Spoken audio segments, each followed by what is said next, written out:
Hello everyone. So today we are going to speak on a topic of contingency approach. ठीक है, situational approach इसका नाम है and this is the part of contemporary theories of management. तो contemporary theories में दो theories आती हैं, system approach as well as contingency approach. इससे पहले सिस्टम अप्रोच की एक वीडियो आ चुकी है, मैं उसका लिंक डिस्क्रिप्शन बॉक्स में डाल दूंगी, तो आप वो भी देख लीजिएगा. ठीक है, तो स्टार्ट करते हैं. सबसे पहले कॉन्ट्रीब्यूटर्स किस किस ने ये थ्योरीज दी, क्योंकि बुक्स में तो ये चीज़ बहुत कम नोटिस करते हैं. तो Tom Burns, G.W. Stalker, Kast and Rosenzweig ने ये थ्योरीज दी थी और इसको सिचुएशनल अप्रोच भी बोला जाता है. So contingency approach says that organisations are different, face different situations and require different ways of managing. Contingency approach है क्या? कंटिजेंसी अप्रोच ये कहती है कि सारी ऑर्गेनाइजेशन डिफरेंट है, उनकी सिचुएशंस अलग अलग होती हैं और उनको मैनेज करने का जो स्टाइल है, एक तरीका है, वो भी डिफरेंट होता है.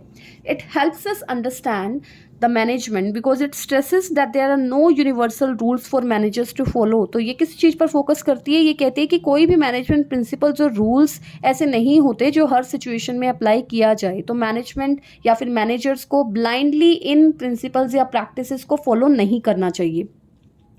Instead, managers must look at their situation and determine that if this is the way my situation is, then this is the best way for me to manage. तो मैनेजर्स को क्या देखना चाहिए? मैनेजर्स को situations देखनी चाहिए और ये देखना चाहिए कि अगर मेरी सिचुएशन ये है तब मेरे लिए बेस्ट वे क्या है इस काम को करने का. तो ये काफ़ी हद तक प्रैक्टिकल अप्रोच है और हमारी डेली लाइफ से जुड़ी हुई है. हमारे साथ भी यही होता है, हमारे जो प्लान्स होते हैं वो सारे चेंज हो जाते हैं एज पर द सिचुएशन. तो हम कैसे रिएक्ट करते हैं किसी भी प्रॉब्लम में कि जब मेरी सिचुएशन ऐसी होगी तो मैं ऐसे काम करूँगी और जब मेरी सिचुएशन फेवरेबल होगी, अनफेवरेबल होगी, तो मेरा जो वे है काम करने का वो चेंज हो जाएगा. तो your methods to do the work keep on changing with the change in situations. तो ये है आपकी कंटिजेंसी अप्रोच. तो question is arises now that how contingency approach comes in the way of management और why it is needed. तो ये क्यों आई और ये कहाँ से आई, क्यों इसकी जरूरत फील की गई?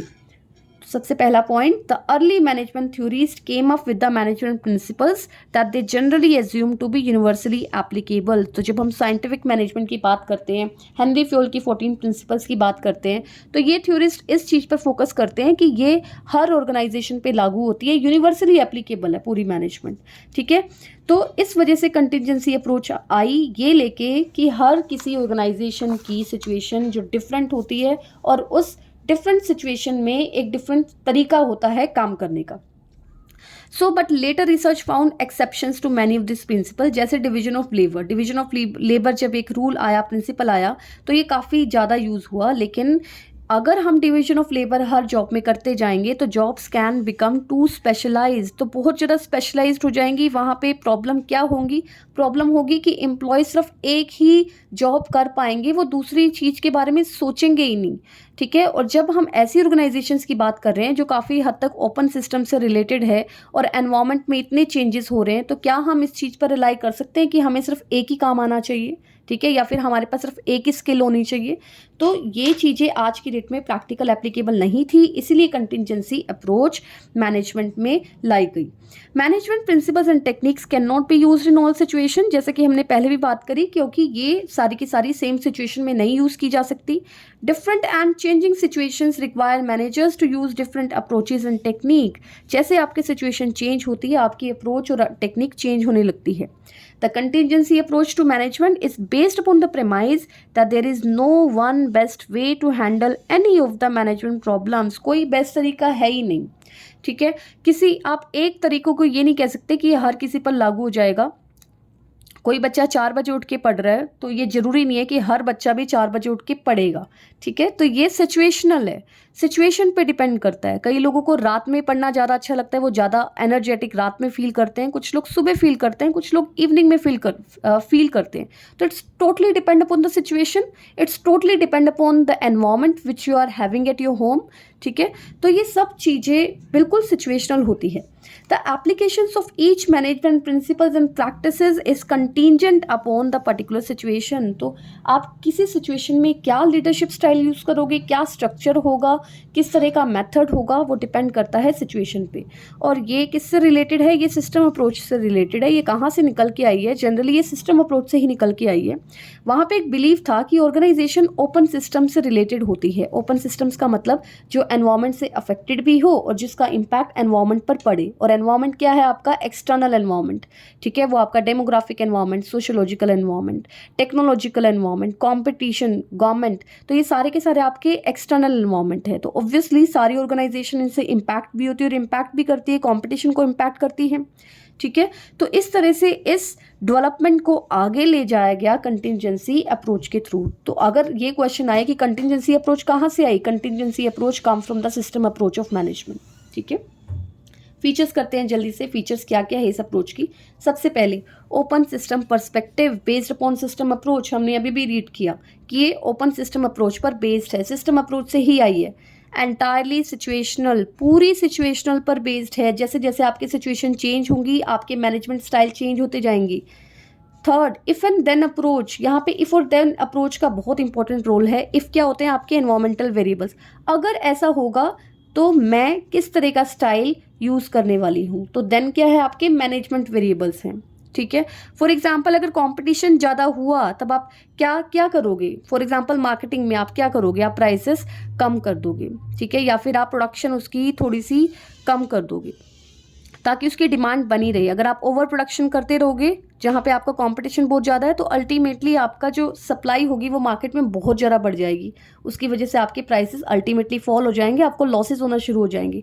तो जैसी सिचुएशन उसका वैसे ही सोल्यूशन। अगर आपके जो एम्प्लॉयज़ है वो ऐसे हैं, फॉर एग्जाम्पल कोविड-19 ले लो, कोविड-19 आया, एनवायरमेंटल वेरिएबल्स है, प्रॉपर एनवायरमेंटल वेरिएबल है। कोविड-19 आने की वजह से क्या हुआ, वर्क फ्रॉम होम शुरू हो गया, ठीक है, तो हाइब्रिड मोड शुरू हो गया। तो if and then approach, environmental variable से आया था कोविड-19, उसका इम्पैक्ट तो बहुत ज़्यादा पड़ा, हर कंपनी के ऊपर पड़ा, एजुकेशन में पड़ा, जो स्टडीज़ थी वो ऑनलाइन हो गई, जो एग्जाम्स थे वो ऑनलाइन हुए। तो इफ़ एंड देन अप्रोच वहाँ यूज़ की गई। तो कितनी ज़्यादा प्रैक्टिकल है इफ़ एंड देन अप्रोच। अगर ऐसी सिचुएशन में भी वही पुराने प्रिंसिपल्स और टेक्निक्स यूज़ की जाती कि नहीं ऑफलाइन ही चलाना है, तो क्या होता, नुकसान होता, लोगों का नुकसान होता, लोगों की लाइफ्स का नुकसान होता। तो इतना सारा आइसोलेशन क्यों किया गया, because it's a contingency approach. पूरा इंडिया, पूरी economy, world economy was working on the contingency approach during that particular time, ठीक है। मैच और फिट अप्रोच, मैच और फिट, इसका मतलब ये सिचुएशन आएगी तो मुझे ऐसा स्ट्रक्चर यूज करना है, ये सिचुएशन आएगी तो मुझे लीडरशिप स्टाइल चेंज करना है। These are just a example. तो आपको हर बार सिचुएशन के अकॉर्डिंग अपना सोल्यूशन मैच करना है, मैच और फिट करना है।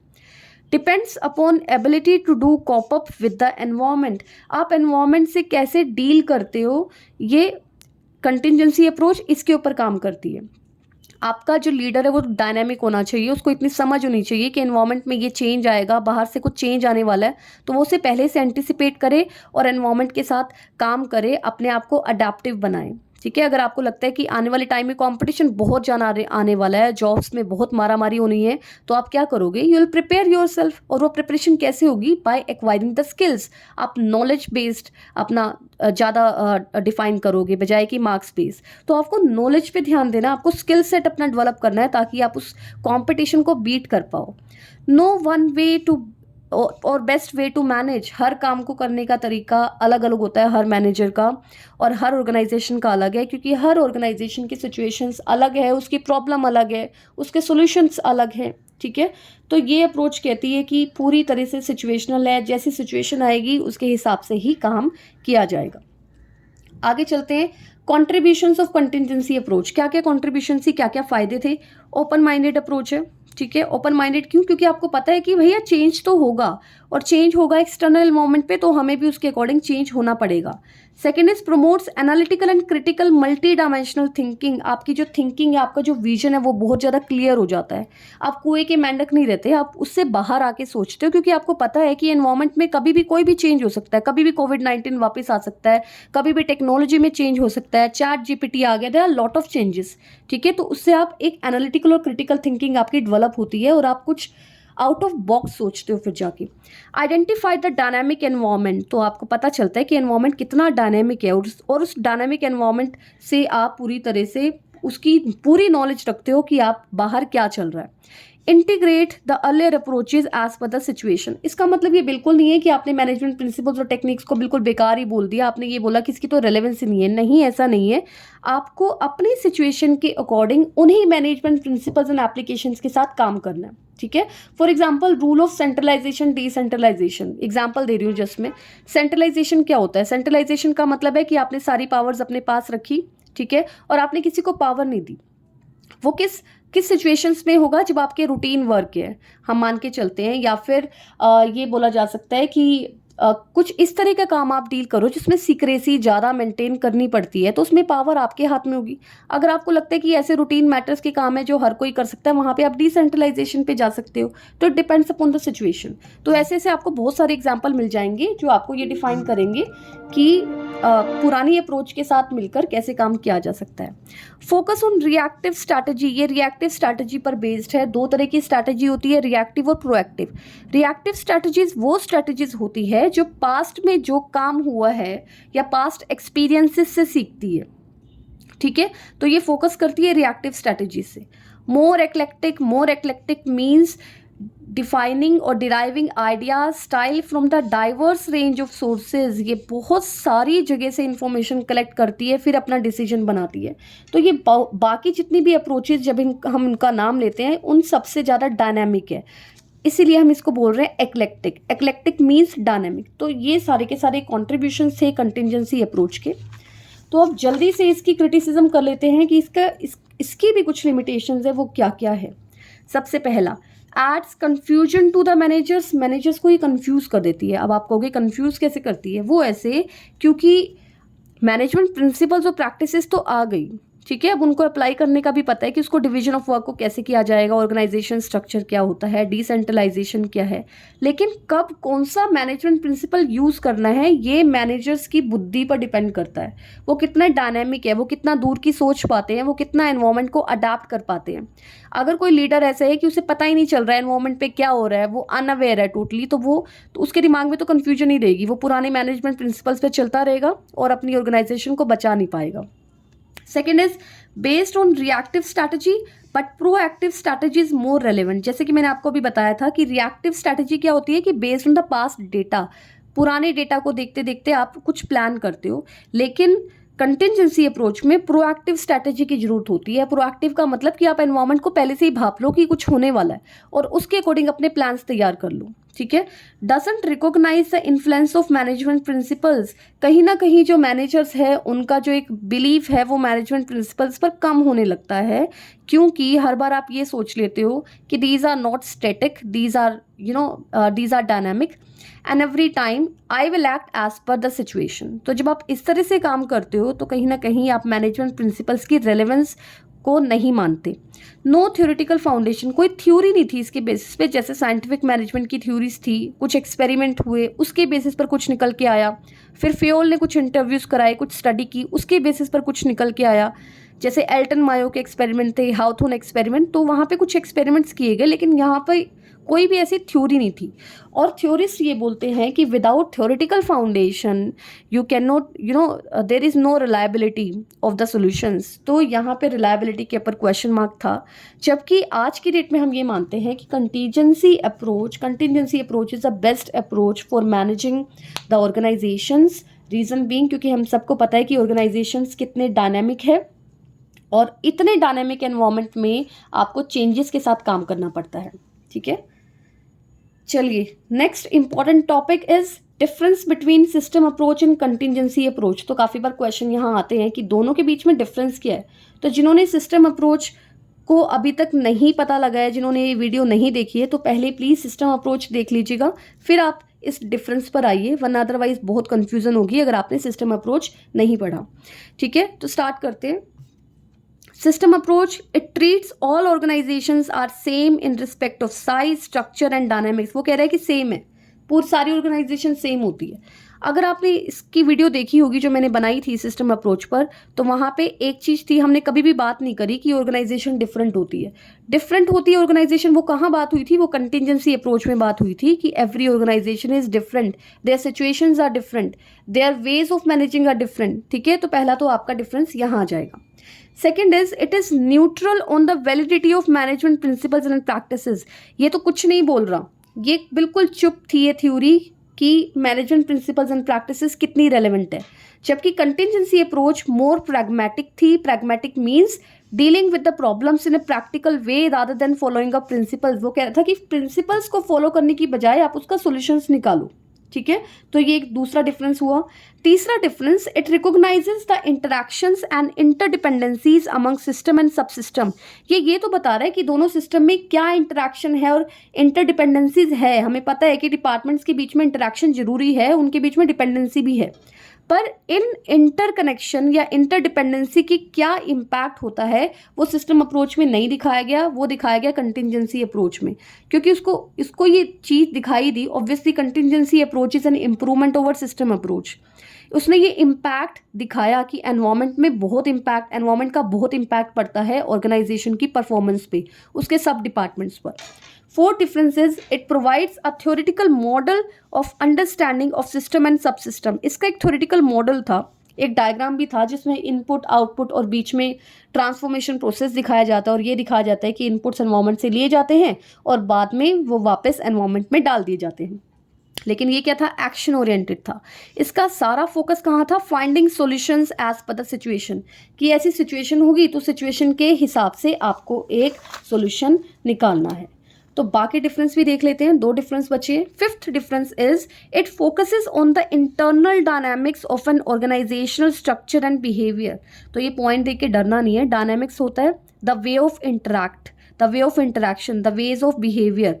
तो ऑर्गेनाइजेशन स्ट्रक्चर और बिहेवियर उन आपस में, मतलब ऑर्गेनाइजेशन में और ऑर्गेनाइजेशन के डिपार्टमेंट में किस तरह का बिहेवियर है, ये फोकस करता है सिस्टम अप्रोच। क्योंकि वो बात ही वहां से शुरू करता है कि system approach is an open system which identifies organisation as a system and sub units as a sub systems. Department उसके सब सिस्टम होते हैं। और कंटिजेंसी अप्रोच दिखाता है कि कैसे वो फोकस करता है एक्सटर्नल डिटर्मिनेंट्स को, वो सिचुएशंस को ज़्यादा फोकस करता है। सिचुएशंस कौन सी? एक्सटर्नल एनवायरनमेंट है। ठीक है, तो एक्सटर्नल एनवायरनमेंट को का क्या रोल रहेगा? 6th point is it more focus on inter relationship between system and सब सिस्टम। ये दिखाता है कि दोनों के बीच में रिलेशनशिप है। अगर एक ऑर्गेनाइजेशन को अच्छे से काम करना है तो उसे अपने डिपार्टमेंट्स और इंटर डिपार्टमेंट्स के अंदर हार्मनी लानी पड़ेगी और उनका भी उतना ही ध्यान रखना पड़ेगा जितना वो ऑर्गेनाइजेशन का रखता है। और कंटिजेंसी अप्रोच कहती है कि भैया सिचुएशनल वेरिएबल्स का ध्यान रखो, सिचुएशनल वेरिएबल्स के अकॉर्डिंग ही आपका जो मैनेजमेंट स्टाइल है, स्ट्रक्चर है, प्रोसेस है, वेज है, वो सब कुछ डिफाइन होगा with the help of only situational variables. तो आप एक चीज पर फोकस नहीं कर सकते, आपको सिचुएशन बताएगी कि सिचुएशन में क्या काम करना है। ठीक है, तो ये था आपका झटपट से difference between system approach and contingency approach. Hopefully आपको समझ आया होगा, और अगर आपको ये समझ आ गया तो आप कहीं से भी कर सकते हैं। बेसिक फंडा यही था, और मैंने ट्राई किया कि मैं आपको बहुत एग्जाम्पल्स की हेल्प से ये टॉपिक करा पाऊँ और इजी वे में करा पाऊँ। होपफुली आपको ये समझ आया होगा। कमेंट बॉक्स में ज़रूर डालना कितना समझ आया। ठीक है, चलिए, thank you so much for watching.